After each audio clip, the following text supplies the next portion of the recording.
Price ദൈവത്തിൻ്റെ അതിപരിശുദ്ധമുള്ള നാമം വാഴ്ത്തപ്പെടുമാറാകട്ടെ. ഈ അനുഗ്രഹമേറിയ നല്ല സമയത്ത് ദൈവത്തിൻ്റെ വചനവും യേശുക്രിസ്തുവിൻ്റെ സാക്ഷ്യമായിട്ട് റോസ് ഫാമിലി ഫേസ്ബുക്ക് ഗ്രൂപ്പ് പേജിൽ കടന്നു വരുവാനും നിങ്ങളുടെ മുമ്പിൽ ആയിരിക്കുവാനും സർവശക്തനായ ദൈവം ഒരുക്കുന്ന നല്ല ഭാഗ്യത്തെ ഓർത്ത് ഞാൻ ദൈവത്തെ സ്തുതിക്കുകയാണ്. ഇപ്രകാരം ഒരു അവസരം ഒരുക്കുന്ന പ്രിയ കർത്താവിൻ്റെ ദാസി സിസ്റ്റർ റോസ്ലിൻ സുരേഷ് അവർക്കും തൻ്റെ കുടുംബത്തിനും ഈ ഗ്രൂപ്പിലെ മറ്റ് അഡ്മിന്മാർ മറ്റ് ദൈവമക്കൾക്കും വീണ്ടും വരുന്നവനായ ആൽഫയും ഒമേഗയും ആദ്യനും അന്ത്യനും ഇരിക്കുന്നവനും ഇരുന്നവനും വരുന്നവനുമായ യേശുക്രിസ്തുവിന്റെ ധന്യനാമത്തിലുള്ള സ്നേഹവന്ദനത്തെ ഈ സമയത്ത് ഞാൻ അറിയിക്കുകയാണ്.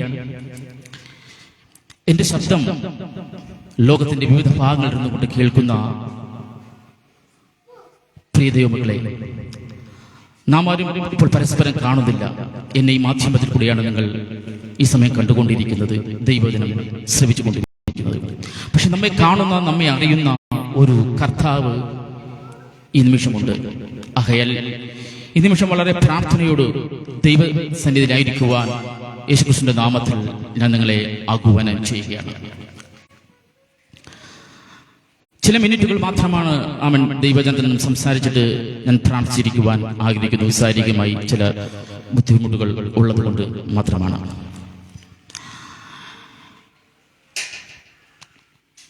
റോസ് ഫാമിലി എന്ന ഫേസ്ബുക്കിന്റെ ആ പ്രൊഫൈലിലേക്ക് നമ്മൾ കയറി നോക്കുമ്പോൾ അവിടെ ഇപ്രകാരം ഒരു വാക്യം കാണപ്പെടുന്നു: പ്രാർത്ഥന വിജയത്തിന്റെ ഒരു രഹസ്യമാണ്.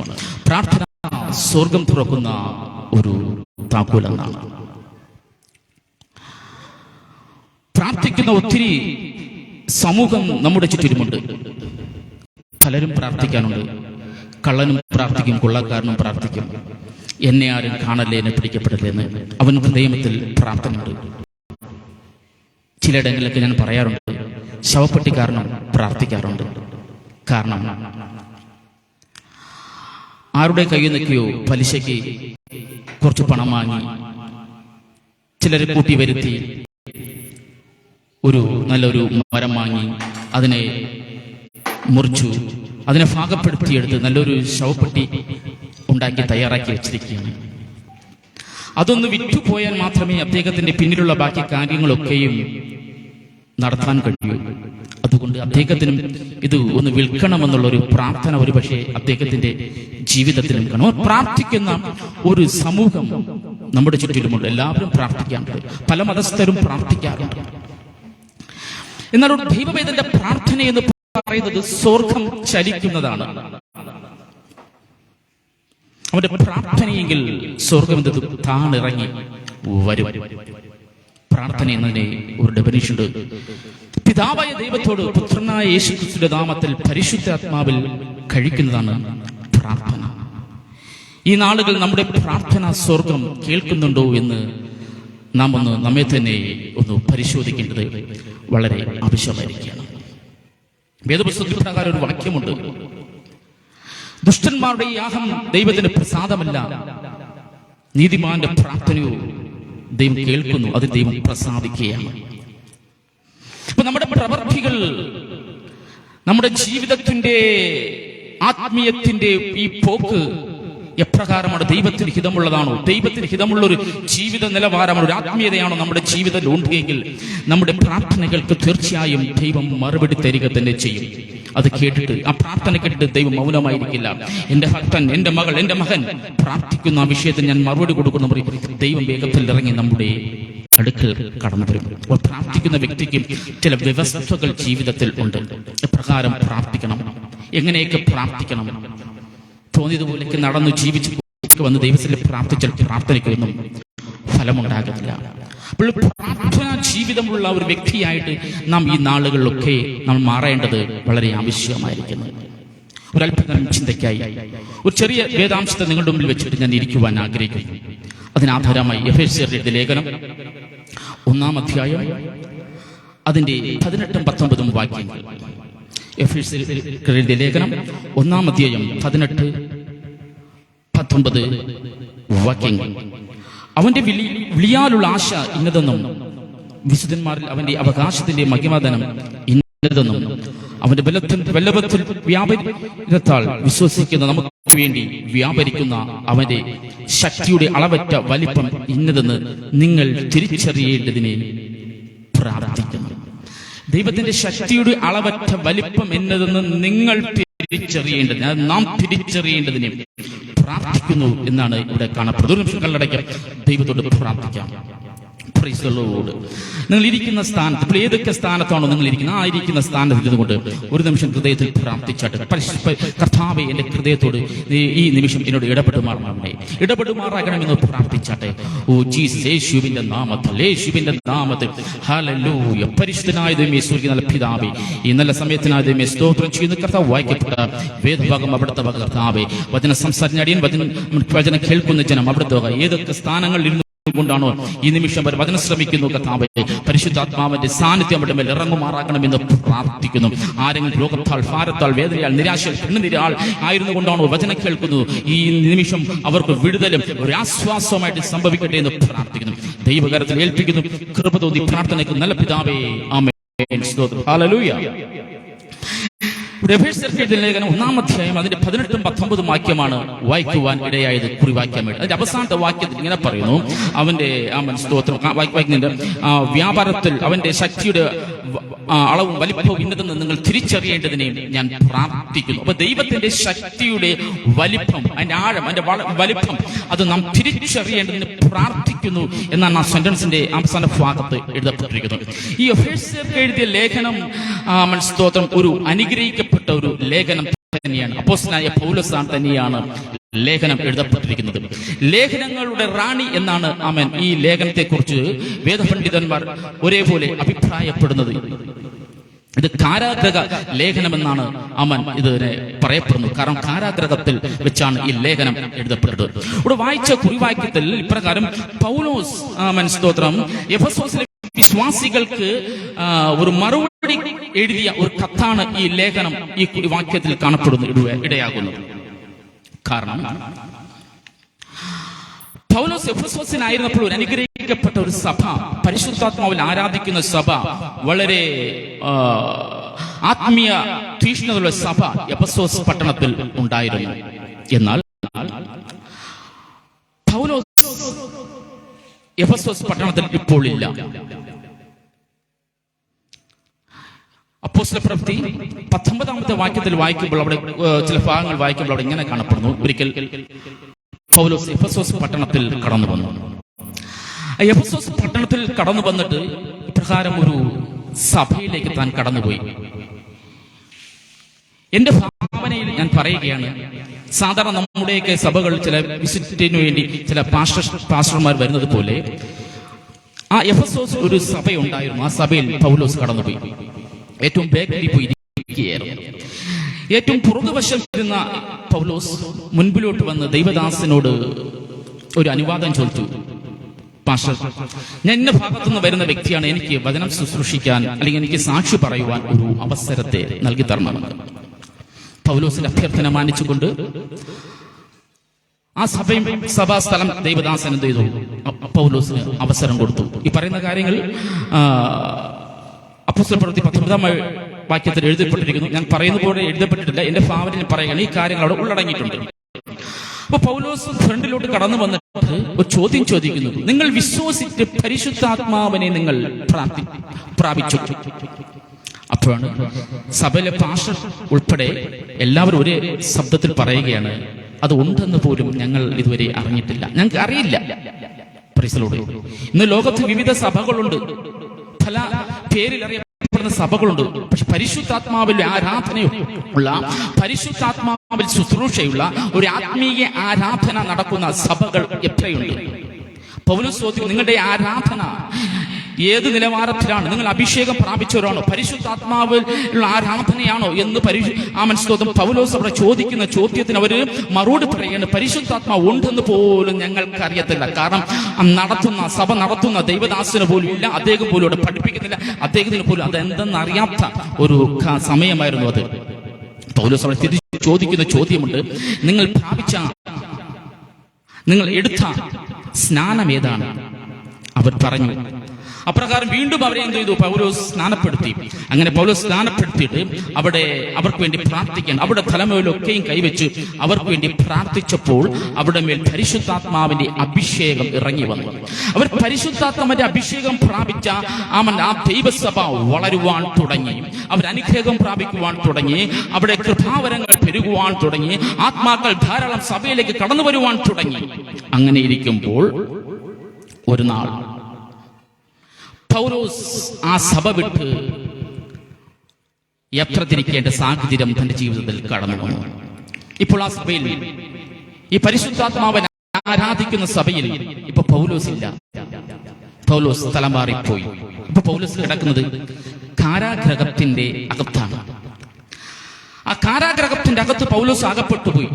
ഇപ്പോൾ അവൻ എഫെസോസ് സഭയിൽ പുതിയൊരു ദൈവദാസനാണ് ശുശ്രൂഷിക്കുന്നത്.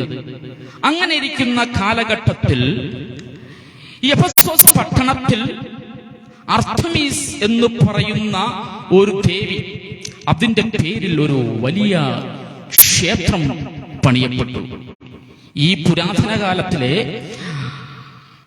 താജ്മഹലും ചൈനയിലെ വൻമതിലും എന്നൊക്കെ നാം വിശേഷിപ്പിക്കപ്പെടുന്നത് പോലെ, ലോകാത്ഭുതങ്ങൾ എന്ന് വിശേഷിപ്പിക്കപ്പെടുന്ന പോലെ പ്രാചീന കാലത്തെ ലോകാത്ഭുതങ്ങളിൽ ഒന്നായിരുന്നു ആർത്തമിസ് ദേവിയുടെ ക്ഷേത്രം എന്ന് പറയപ്പെടുന്നത്. 100 തൂണുകളാൽ, ഭീമകരമായ തൂണുകളാൽ നിർമ്മിക്കപ്പെട്ട ക്ഷേത്രം അവിടെ പണിയപ്പെട്ടു. ആ ശക്തിയുടേതായ രൂപങ്ങൾ കൊത്തി വിൽക്കുന്ന ഒരു കൂട്ടർ അവിടെ ഉണ്ട്. ഇതിന്റെ ശ്രുതി ദേശം മുഴുവനും പടരുവാൻ തുടങ്ങി. ഈ സഭയ്ക്കകത്ത് ഉള്ളവർ പലരും അങ്ങോട്ട് പോകുവാൻ തുടങ്ങി. ഇത് കാണുമ്പോൾ എഫെസോസിലെ സഭയിലെ വിശ്വാസികളുടെ ജീവിതത്തെ ഒരു ഭയം വരുവാൻ തുടങ്ങി. കാരണം ഇപ്പോൾ പൗലോസ് ഇല്ല. ഇവിടെ ഇപ്രകാരം ഒരു ശക്തി വളരുന്നുണ്ട്. പല വിശ്വാസികളും പതറിപ്പോകും, പല വിശ്വാസികളും സഭ വിട്ടു പോകുന്നു. ഇതിന്റെ ശ്രുതി വളരെ ഫേമസ് ആയിക്കൊണ്ടിരിക്കുന്നു. ഞങ്ങൾക്കിനി നിലനിൽപ്പില്ലല്ലോ, ഞങ്ങൾക്കിനി ഇവിടെ ഒരു ആരാധന പഴയതുപോലെ നടത്തുവാൻ കഴിയുമോ, ഞങ്ങളുടെ ആരാധനയുടെ ബലം കുറഞ്ഞിരിക്കുന്നു, ആത്മാക്കൾ വരുന്നില്ല, ദേശത്ത് അന്യാരാധന ശക്തികൾ വളർന്നുകൊണ്ടിരിക്കുന്നു. ജനം എന്ത് ഭയപ്പെടുവാൻ തുടങ്ങി. ജനം എന്തു ചെയ്യണമെന്നറിയാതെ അവർ ഭാരപ്പെട്ട് ഒരു കത്തെഴുതുവാൻ തുടങ്ങി പൗലോസിന് കത്തെഴുതി. അങ്ങ് ഉണ്ടായിരുന്നപ്പോൾ വളരെ അനുഗ്രഹമുള്ള ഒരു ആരാധന നടന്നു. അങ്ങ് ഉണ്ടായിരുന്നപ്പോൾ വളരെ ആത്മാക്കളുള്ള സഭ അനുഗ്രഹിക്കപ്പെട്ടിരുന്നു. പക്ഷെ അങ്ങ് ഇവിടെ നിന്ന് പോയതിനു ശേഷം ഇവിടെ ഇന്നതിന്റെ കാര്യങ്ങളൊക്കെ സംഭവിച്ചിരിക്കുന്നു. സഭയിൽ ഇപ്പോൾ ആളില്ല, സഭയിൽ ഇപ്പോൾ ആരാധനയില്ല, വല്ലപ്പോഴൊക്കെ ഉള്ളൂ, ആത്മീയ തീഷ്ണത വളരെ കുറഞ്ഞുപോയി എന്ന് കത്ത് എഴുതി പൗലോസിന് കൊടുത്തപ്പോൾ പൗലോസ് അതിന് മറുപടി എഴുതിയ കത്താണ് ഈ പകൽക്കാലം ഞാൻ കുറിവാക്യമായിട്ട് വായിച്ചത്. പൗലോസ് പ്രകാരം പറഞ്ഞില്ല, ഞാൻ അവിടെ വന്നു ഒരു ആരാധന നടത്താമെന്ന് പറഞ്ഞില്ല. പൗലോസ് പറയുന്ന ഇപ്രകാരം മാത്രമാണ്: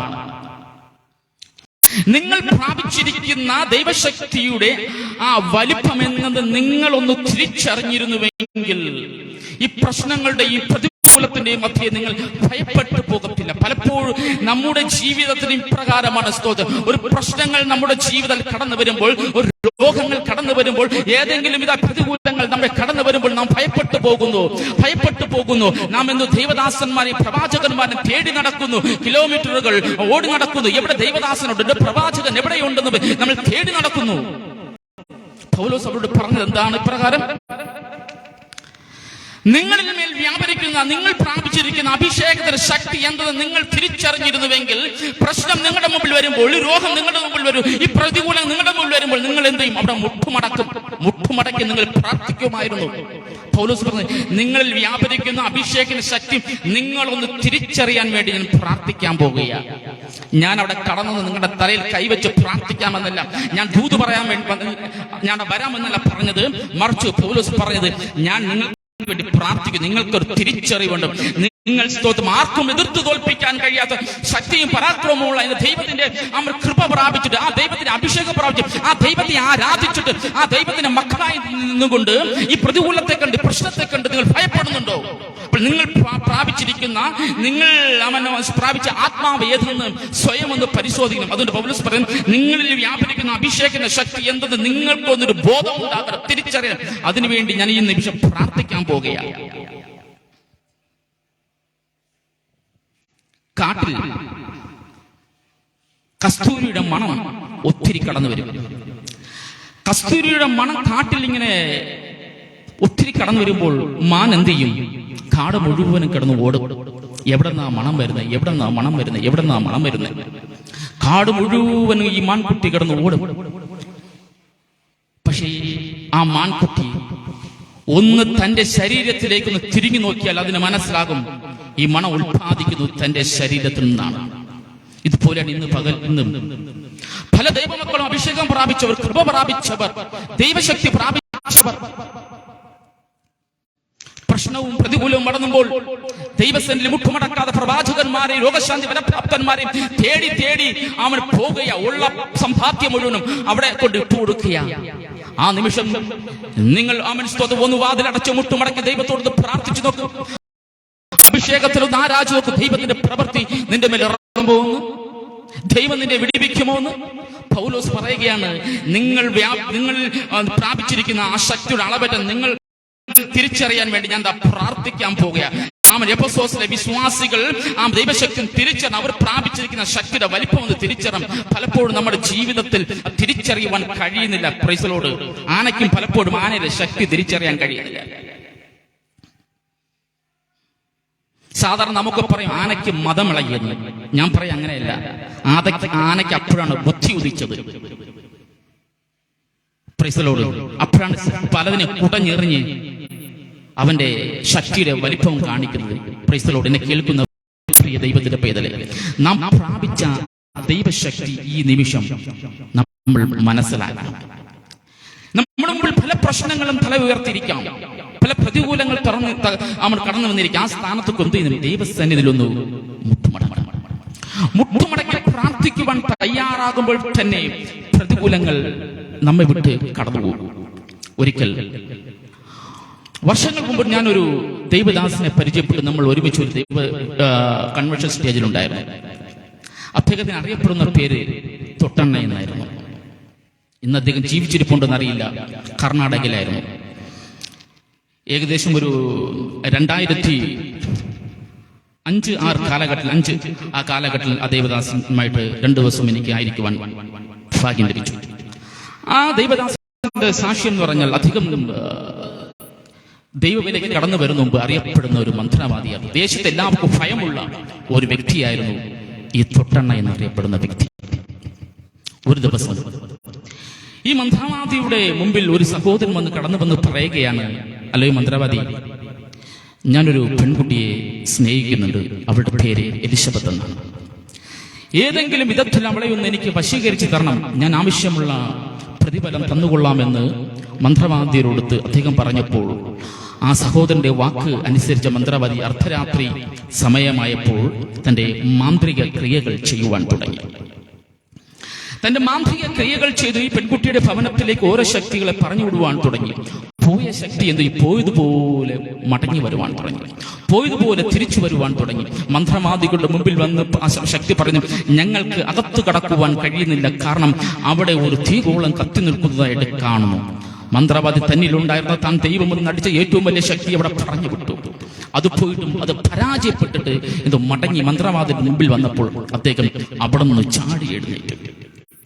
ചാടി എഴുന്നേറ്റ് പറയുകയാണ്, ഞാൻ സേവിക്കുന്ന, ഞാൻ ദൈവമെന്ന് കണ്ട ഇതിനെ തകർക്കുന്ന വലിയൊരു ശക്തി അവിടെ ഏതിരിപ്പുണ്ട്, അതെനിക്ക് കാണണം, അതെനിക്ക് വേണം എന്ന് പറഞ്ഞു മന്ത്രവാദി അർദ്ധരാത്രി 12 മണി സമയത്ത് ഈ പെൺകുട്ടിയുടെ ഭവനം ലക്ഷ്യം വെച്ച് നടക്കുവാൻ തുടങ്ങി. നടന്നു രാത്രിയിൽ പെൺകുട്ടിയുടെ ഭവനത്തിൽ പോയി വാതിൽ തട്ടുവാൻ തുടങ്ങി. വാതിൽ തട്ടുന്ന ശബ്ദം കേട്ടു ഭവനത്തിൽ നിന്നും പെൺകുട്ടി വാതിൽ തുറന്നു. ആ ഭവനത്തിന്റെ അകത്ത് ആ പെൺകുട്ടിയും അവളുടെ മാധവും മാത്രമുണ്ടായിരുന്നു. മന്ത്രവാദി പറഞ്ഞു, ഞാൻ ഇന്ന വ്യക്തിയാണ്. അവരെ കണ്ടപ്പോൾ തന്നെ ആ വീട്ടുകാർക്ക് മനസ്സിലായി മന്ത്രവാദി. അദ്ദേഹം പറഞ്ഞു, ഞാൻ അകത്തോട്ട് വരട്ടോ? വരാൻ പറഞ്ഞു. അദ്ദേഹം ഇപ്രകാരം പറഞ്ഞു, ഞാൻ നിന്നെ വശീകരിക്കുവാൻ വേണ്ടി ഇന്ന ശക്തികളെയൊക്കെ പറഞ്ഞു വിട്ടു, പക്ഷെ അതിനെയൊക്കെ പരാജയപ്പെടുത്തുന്ന ഏതൊരു ശക്തി ഇവിടെ ഉണ്ട്, അതെന്താണെന്ന് ചോദിച്ചു. അപ്പോൾ അവൾ പറഞ്ഞ ഒരു പദമുണ്ട്, അല്ലയോ മന്ത്രവാദി, വേറെ ഒന്നുമല്ല ഞാൻ സേവിക്കുന്ന ശക്തി എന്ന് പറഞ്ഞ നസ്രന യേശു ക്രിസ്തുവിനെ അത്രേ, നസ്രന യേശു ക്രിസ്തുവിനോട് അത്രേ ഞാൻ പ്രാർത്ഥിച്ചു കൊണ്ടിരുന്നത്. നോക്കണേ, അർദ്ധരാത്രി സമയമായപ്പോൾ മന്ത്രവാദി ഇവൾക്ക് അവനെ വശീകരിക്കുവാൻ വേണ്ടി ഓരോ ശക്തികളെ പറഞ്ഞു വിടുന്ന സമയത്തും ഭവനത്തിന്റെ അകത്തളങ്ങളിൽ ഇരുന്ന് ഈ മാതാവും ഈ പെൺകുട്ടിയും കൂടി കരങ്ങളോട് കോർത്ത് അർദ്ധരാത്രി 12 മണിക്ക് സമയത്ത് പ്രാർത്ഥിക്കുന്ന ഒരു സമയമായിരുന്നു, അവർ ആരാധിക്കുന്ന സമയമായിരുന്നു, അന്യഭാഷയുടെ ദൈവത്തെ സ്തുതിക്കുന്ന സമയമായിരുന്നു. ആ സമയത്താണ് ഇവരെ ആക്രമിക്കുവാൻ വേണ്ടി, ഇവരെ തകർക്കുവാൻ വേണ്ടി ഇവർക്ക് ചുറ്റിലും അവനെ ശക്തികൾ ഇറങ്ങി വന്നപ്പോൾ ഒരു ശക്തി പോലും അവരെ തൊടുവാൻ കഴിയാത്ത ദൈവത്തിന്റെ ദൂതന്മാരെ ദൈവ പാളയം ഇറക്കി കൊടുത്തു, ദൈവത്തിന്റെ അഗ്നി വളയം ചുറ്റിലും കാവൽ നിന്നു. അതുകൊണ്ട് ഒരു ശക്തിക്ക് പോലും അവരെ പരാജയപ്പെടുത്തുവാൻ കഴിഞ്ഞില്ല. സ്വന്തം പ്രാർത്ഥിക്കുന്ന ദൈവവേദനെ, ആരാധിക്കുന്ന ദൈവവേദനെ, അഭിഷേകത്തിൽ നിറയുന്ന ദൈവമക്കളെ, നിന്നെ ഒരു ശത്രുവിനെ തൊടുവാൻ കഴിയില്ല. കാരണം സ്തോത്രം, നിന്നിലിരിക്കുന്നവൻ ലോകത്തുള്ളവനേക്കാൾ വലിയവനത്രേ. പലപ്പോഴും നമ്മൾ വ്യാപരിക്കുന്ന ശക്തിയുടെ അളവ്, വലിപ്പം എന്തെന്ന് നമുക്ക് തിരിച്ചറിയുവാൻ കഴിയാത്തതുകൊണ്ട് പ്രശ്നങ്ങളുടെയും പ്രതികൂലങ്ങളുടെ മധ്യേ നീ വ്യാകുലപ്പെട്ടു പോകുന്നത്, പ്രശ്നങ്ങളുടെ പ്രതികൂലം മധ്യേ നീ തകർന്നു പോകുന്നത്, പ്രശ്നങ്ങളുടെ പ്രതികൂലങ്ങൾ മധ്യേ നീ ഓടി നടക്കുന്നത്. എവിടെ പോയാൽ എനിക്ക് വിടുതൽ, എവിടെ പോയാൽ എനിക്ക് ആശ്വാസം, എവിടെ പോയാൽ എനിക്ക് സമാധാനം, എവിടെ പോയാൽ എനിക്ക് സൗഖ്യം, നീ ഓടി നടക്കുന്നത്. എന്നാൽ ഈ പകൽക്കാലം ഞാൻ പറയട്ടെ, നീ ഇരിക്കുന്ന ഇരിപ്പിൽ മുട്ടുമടക്കി ദൈവത്തോട് അന്യഭാഷയോട് പ്രാർത്ഥി, നീ ആരാധിച്ചു നോക്ക്. ദൈവത്തിന്റെ ശക്തി തൊടുപോകുന്നത്, നിനക്ക് വിടുതൽ പ്രാപിക്കുമോ, നിന്റെ കുടുംബം സമാധാനം ഉണ്ടാകുമോ, നിന്റെ മക്കൾ മടങ്ങി വരുമോ, നിന്റെ ഭർത്താവിന് ജോലി ലഭിക്കുമോ, നിന്റെ പ്രശ്നങ്ങൾ പരിഹാരം വരുത്തുമോ, ഈ നിമിഷത്തെ പ്രാർത്ഥിച്ചത് അന്യഭാഷ നീ ആരാധിച്ചത് ദൈവത്തിന്റെ പ്രവൃത്തി നിനക്ക് കാണുവാൻ കഴിയും. അവൾ പറഞ്ഞു, ഞങ്ങൾ പ്രാർത്ഥിക്കുകയായിരുന്നു. മന്ത്രവാദി അവളുടെ മുമ്പിൽ നിന്ന് മുട്ടുമടക്കി. അദ്ദേഹം പറഞ്ഞു, ഞാൻ സേവിച്ച എല്ലാത്തിനെയും ഞാൻ ദൂരത്തേക്ക് എറിയും, എനിക്ക് ആ യേശുവിനെ വേണം, എനിക്ക് വേണ്ടി പ്രാർത്ഥിക്കണം. അവളുടെ മുമ്പിൽ അവൾക്ക് മുട്ടുമടക്കി. ആ മാതാവും എലിശബത്ത് എന്ന് പറഞ്ഞ പെൺകുട്ടി അദ്ദേഹത്തിന് വേണ്ടി പ്രാർത്ഥിച്ചു. തൽഫലം എന്ത് സംഭവിച്ചു? ലോകം അറിയുന്ന ഒരു ദൈവദാസനായിട്ട് അദ്ദേഹം മാറി. ഒരുപക്ഷെ നിങ്ങൾക്കും അറിയാമായിരിക്കും. കർണാടകയിലായിരുന്നു. ലാസ്റ്റ് ഞാൻ 2005 ആ ദൈവദാസനുമായിട്ട് ഞാൻ ഒരുമിച്ചായിരുന്നത്. ഇപ്പോൾ അദ്ദേഹം ജീവിച്ചിരിപ്പുണ്ടോ എന്ന് എനിക്കറിയാറില്ല. ഞാൻ പറഞ്ഞു വരുന്നത്, നമ്മുടെ ജീവിതത്തിൽ പ്രശ്നങ്ങൾ, പ്രതികൂലങ്ങളൊക്കെ കടന്നു വരും. ആ സമയത്ത് പതറിപ്പോകുന്ന വ്യക്തിയായിട്ടില്ല, കൃപ പ്രാപിച്ച ദൈവത്തിൽ മുട്ടുമടക്കി ദൈവത്തോട് പ്രാർത്ഥിക്കണം. ഇവിടെ പൗലോസ് പറയുന്ന ഇപ്രകാരമാണ്, നിങ്ങൾ പ്രാപിച്ച ശക്തിയുടെ അളവും വലിപ്പവും നിങ്ങളൊന്ന് തിരിച്ചറിഞ്ഞിരുന്നുവെങ്കിൽ ഈ പ്രശ്നങ്ങളെ കണ്ട്, ഈ പ്രതികൂലങ്ങളെ കണ്ട് നിങ്ങൾ ഭയപ്പെട്ടു പോകത്തില്ല. എഫെസോസിലെ വിശ്വാസികൾ ഭയം തെറ്റാൻ തുടങ്ങി. കാരണം മറ്റു ശക്തികൾ പ്രബലമായിക്കൊണ്ടിരിക്കുകയാണ്. ഇവിടെ ആരാധന ഇപ്പോൾ ഇല്ല, സ്തോത്രമില്ല, ജനങ്ങൾക്ക് പ്രാർത്ഥനയില്ല. ആ മനസ്സിൽ ജനങ്ങളെല്ലാം പിന്മാറി പോകുന്നു. അനുഗ്രഹിക്കപ്പെട്ട ഒരു ദൈവദാസനും അവിടെ ഇല്ല. ജനം ഇങ്ങനെ കിടന്ന് ഭാരപ്പെടുകയാണ്. അതുകൊണ്ട് പൗലോസിന് കത്തെഴുതിയപ്പോൾ പൗലോസ് പറഞ്ഞത്, ആമേൻ സ്തോത്രം, നിങ്ങൾ വ്യാപരിക്കുന്ന ശക്തിയുടെ അളവറ്റം ഒന്നും നിങ്ങൾ തിരിച്ചറിയണം. എന്നെ കേട്ടുകൊണ്ടിരിക്കുന്ന പ്രിയ ദൈവത്തിന്റെ പൈതലേ, പലപ്പോഴും നമ്മുടെ ജീവിതത്തിലുള്ള പ്രശ്നങ്ങളും പ്രതിസന്ധികളുടെ മധ്യേ നാം പതറിപ്പോകുന്ന വ്യക്തിയല്ലേ, ഭാരപ്പെട്ടു പോകുന്ന വ്യക്തിയല്ലേ? അതെ, ഈ നിമിഷം നിന്റെ ഹൃദയത്തിൽ നിന്ന് ദൈവസന്നിധിയിൽ കൊടുത്തിട്ട് കണ്ണുനീരോട് നീ പ്രാർത്ഥിച്ചു. അഭിഷേകത്തോട് പ്രാർത്ഥിക്കുന്ന ഒരു അസാധാരണമായ പവറാണ്, അഭിഷേകത്തിന്റെ ശക്തിയാണ് നമ്മിൽ ദൈവം പകർന്നിരിക്കുന്നത്. ലോകത്തുള്ളവനേക്കാൾ വലിയവനാണ് നമ്മുടെ ദൈവം. ആ ദൈവത്തിന്റെ ഒരു അഭിഷേകത്തിന്റെ ശക്തിയാണ് നമ്മിൽ നിന്ന് ദൈവം നമുക്ക് നൽകി കഴിഞ്ഞിരിക്കുന്നു. ആ ശക്തി പ്രാപിച്ചെങ്കിൽ പ്രശ്നങ്ങളുടെ മധ്യൊന്നും പതറേണ്ട ആവശ്യമില്ല. പൗലോസിന് അവർ കത്തെഴുതി. പൗലോസ് പറഞ്ഞു, അവന്റെ ശക്തിയുടെ അളവറ്റ വലിപ്പം എന്നതെന്ന് നിങ്ങൾ തിരിച്ചറിയുവാൻ ഞാൻ പ്രാർത്ഥിക്കുന്നു. പൗലോസ് പ്രാർത്ഥിക്കാൻ തുടങ്ങി. എഫെസോസിലെ വിശ്വാസികൾ ആ ദൂതനെ ഏറ്റെടുക്കുവാൻ തുടങ്ങി. അവർ മുട്ടുമടക്കുവാൻ തുടങ്ങി. അവർ പ്രാർത്ഥിക്കുവാൻ തുടങ്ങി. അവർ ഒരുമിക്കുവാൻ തുടങ്ങി. ഉപവാസങ്ങൾ ക്രമീകരിക്കുവാൻ തുടങ്ങി. പ്രാർത്ഥന ശക്തി പ്രാപിക്കുവാൻ തുടങ്ങി. ജനങ്ങളെല്ലാം ഒരുമിക്കുവാൻ തുടങ്ങി. പ്രാർത്ഥന ശക്തി പ്രാപിച്ചു. ദൈവമക്കൾ ഒരുമിച്ച് ഉപവാസിച്ചു. ദൈവത്തെ പ്രാർത്ഥിച്ചു സ്തുതിച്ചു. അറിയണ്ടേ എന്ത് സംഭവിച്ചു? എഫെസോസ് പട്ടണത്തിൽ ഇന്നും ദൈവത്തിന്റെ സഭയുണ്ട്. അവർ ഭയപ്പെട്ട ശക്തി ധൂളിയായി പോയി. ഹല്ലേലൂയ. പ്രാർത്ഥനയ്ക്ക് ശക്തിയുണ്ടെന്നേ, പ്രാർത്ഥനയ്ക്ക് ശക്തിയുണ്ടെന്നേ. Praise the lord. റബല ശംഖനബോ. പ്രാർത്ഥനയ്ക്ക് ശക്തിയുണ്ട്. പ്രാർത്ഥനയെ നിസ്സാരമായി കാണല്ലേ, പ്രാർത്ഥനയ്ക്ക് വില കൊടുക്കണം. Praise the lord. നമ്മുടെ പ്രാർത്ഥനയ്ക്ക് നാം വില കൊടുക്കണം. ദൈവസന്നിധി നമ്മൾ മുട്ടുപായിരുന്ന് ഒന്ന് കരഞ്ഞ് നീ കണ്ണുനീരൊഴുക്കി ദൈവസന്നിധി പ്രാർത്ഥിച്ചു. നിന്റെ പ്രശ്നങ്ങൾ മാറുമോ എന്ന്. നീ പ്രവാചകന്മാരെ തേടി നടക്കണ്ട, പ്രാർത്ഥന്മാരെ തേടി നടക്കണ്ട. നീ മുട്ടുമടക്കി അവിടെ നിന്ന് പ്രാർത്ഥിക്കും. നിന്റെ പ്രാർത്ഥന സ്വർഗം കേൾക്കും. പൗലോസ് ദൂത് പറഞ്ഞപ്പോൾ, പൗലോസിന്റെ കത്ത് അവർ വായിച്ചപ്പോൾ എഫെസോസിലെ വ്യക്തികളുടെ ബുദ്ധിമണ്ഡലം തുറക്കുവാനിടയായി. അവർ സ്തോത്രം ഒരുമിച്ച് അവർ പ്രാർത്ഥിച്ചു. അവരിന്മേൽ വ്യാപരിക്കുന്ന ശക്തി അവർ തിരിച്ചറിഞ്ഞു. അവർ കരങ്ങൾ കോർത്ത് അവർ പ്രാർത്ഥിക്കുവാൻ തുടങ്ങി. സഭ വളരുവാൻ തുടങ്ങി. അതെ, ഈ നിമിഷം ഒരു പക്ഷേ നീ രോഗിയായിരിക്കാം. അത് ഏതൊക്കെ വിഷയത്തിൽ നീ ഭാരപ്പെട്ടുകൊണ്ടിരിക്കുന്ന വ്യക്തിയായിരിക്കാം. തലമുറയുടെ വിഷയത്തിൽ ഭാരപ്പെടുന്ന വ്യക്തിയായിരിക്കാം. ഭർത്താവ് തികഞ്ഞ ഒരു മദ്യപാനിയായിരിക്കാം. കുടുംബജീവിതം തകർന്ന വ്യക്തിയായിരിക്കാം. ഒരു പക്ഷേ ആരോട് പുറത്തു പറയുവാൻ കഴിയാത്ത പ്രശ്നങ്ങളുടെ മധ്യേ നടക്കുന്ന വ്യക്തിയായിരിക്കാം നീ. അതെ, ഈ നിമിഷം നീ പ്രാർത്ഥിക്കാൻ തയ്യാറാണോ? മുട്ടുമടക്കം ദൈവത്തോട് പ്രാർത്ഥിക്കുക. നിന്റെ പ്രാർത്ഥനയ്ക്ക് ഫലമുണ്ടാകും. പ്രാർത്ഥനയ്ക്ക് പിടിക്കും. എഫെസോസിലെ വിശ്വാസികൾ പൗലോസിന് കത്തെഴുതി, അതെ, ഞങ്ങൾക്ക് ഇവിടെ നിലനിൽപ്പില്ല, ഞങ്ങളുടെ പ്രശ്നങ്ങൾ ഇന്നതൊക്കെയാണ്. മറുപടി പൗലോസ് കൊടുത്തത്, നിങ്ങൾ വ്യാപരിക്കുന്ന ശക്തി എന്ന് നിങ്ങൾ തിരിച്ചറിയാൻ ഞാൻ ഇവിടെ ഇരുന്ന് പ്രാർത്ഥിക്കാൻ പോകുന്നു. ഞാൻ അവിടെ വന്ന് വലിയൊരു ഉപവാസം പ്രഖ്യാപിച്ച് ആരാധന നിങ്ങളുടെ തലയിൽ കൈവച്ച് ദൂത് പറഞ്ഞ് ആമനമൻ ഇതൊക്കെ ചെയ്യാമെന്നല്ല പൗലോസ് പറഞ്ഞത്. ഞാൻ നിങ്ങൾക്ക് വേണ്ടി പ്രാർത്ഥിക്കാൻ പോകുക. നിങ്ങളും പ്രാർത്ഥിക്കണം. പ്രാർത്ഥിച്ചു. വലിയ വിടുതലുണ്ടായെങ്കിൽ എന്നെ കേട്ടുകൊണ്ടിരിക്കുന്ന പ്രിയ ദൈവത്തിന്റെ പേരിലെ ദൈവം നിന്നെ അനുഗ്രഹിക്കും. അത് ദൈവം നിന്നെ അനുഗ്രഹിക്കും. തൽക്കാലം ഞാനിവിടെ ഈ സന്ദേശത്തെ ഇവിടെ കൈമാറിയിട്ട് ഞാൻ നിർത്തുവാൻ ആഗ്രഹിക്കുകയാണ്. ചില ആവശ്യങ്ങളുള്ളത് കൊണ്ട് അത് ഞാൻ പറയട്ടെ. ദൈവത്തിന്റെ സന്നിധിയിൽ നാം വില കൊടുക്കുകയാണെങ്കിൽ, ആ ദൈവത്തിന്റെ സന്നിധിയിൽ നാം കണ്ണുനീരോടെ പ്രാർത്ഥിക്കുകയാണെങ്കിൽ ആ പ്രാർത്ഥന പാഴായി പോകത്തില്ല. ആ പ്രാർത്ഥനയ്ക്ക് മറുപടിയുണ്ട്. ആ ദൈവശക്തി ഏതെന്ന് നമ്മളൊന്ന് തിരിച്ചറിയേണ്ടതാണ്. തിരിച്ചറിഞ്ഞ് പ്രാർത്ഥിച്ചാൽ എഫെസോസിൽ പ്രവർത്തിച്ച ദൈവം നമുക്ക് വേണ്ടി പ്രവർത്തിക്കുവാൻ ശക്തനാണ്. ഒരു നിമിഷം കണ്ണടയ്ക്കാം, ദൈവത്തോട് പ്രാർത്ഥിക്കാം. ഹല്ലേലൂയ. സ്തോത്രം, സ്തോത്രം. മഹാകാരുണ്യവാനായ ദൈവമേ, സ്വർഗ്ഗീയ പിതാവേ, ഈ നല്ല സമയത്തിന് ദൈവമേ സ്തോത്രം ചെയ്ത് കർത്താവേ, അങ്ങനെ ഏൽപ്പിച്ച ഒരു ചെറിയ സന്ദേശം തന്റെ മക്കൾക്ക് ഞാൻ കൈമാറി. കേട്ട വചനം ഓരോരുത്തരുടെ ജീവിതത്തിൽ വിടുതലിന്റെ കാരണമായി ഭവിക്കട്ടെ എന്ന് പ്രാർത്ഥിക്കുന്നു. ആരെങ്കിലും രോഗത്തിന്റെയും മറ്റേതുവിധ പ്രതികൂലത്തിന്റെയും അവസ്ഥയിൽ ഇരുന്നു കൊണ്ട് ഭാരപ്പെട്ടാണോ വചനം കേട്ടത്? പൈശാചികമായ ബന്ധനത്തെ പിടിയിൽ ഇരുന്നു കൊണ്ടാണോ അവർ വചനം കേട്ടത്? അതെ, പൗലോസ് പ്രാർത്ഥിച്ചവരെ അടിയൻ അവർക്ക് വേണ്ടി പ്രാർത്ഥിക്കുകയാണ്. അവർ പ്രാപിച്ച അഭിഷേകം, അവരാരെയാണ് സേവിക്കുന്നത്, ആരാധിക്കുന്നത്? ദൈവം, എന്റെ ദൈവം ലോകത്തുള്ളവനേക്കാൾ വലിയവനെന്ന ബോധം തിരിച്ചറിവ് തന്റെ മക്കൾക്ക് കടന്നു വരട്ടെ എന്ന് പ്രാർത്ഥിക്കുന്നു. ദൈവം ഓരോ വ്യക്തി ജീവിതങ്ങളെയും ധാരാളമായി അനുഗ്രഹിക്കുകയും വിടുവിക്കുകയും ചെയ്യട്ടെ എന്ന് പ്രാർത്ഥിക്കുന്നു.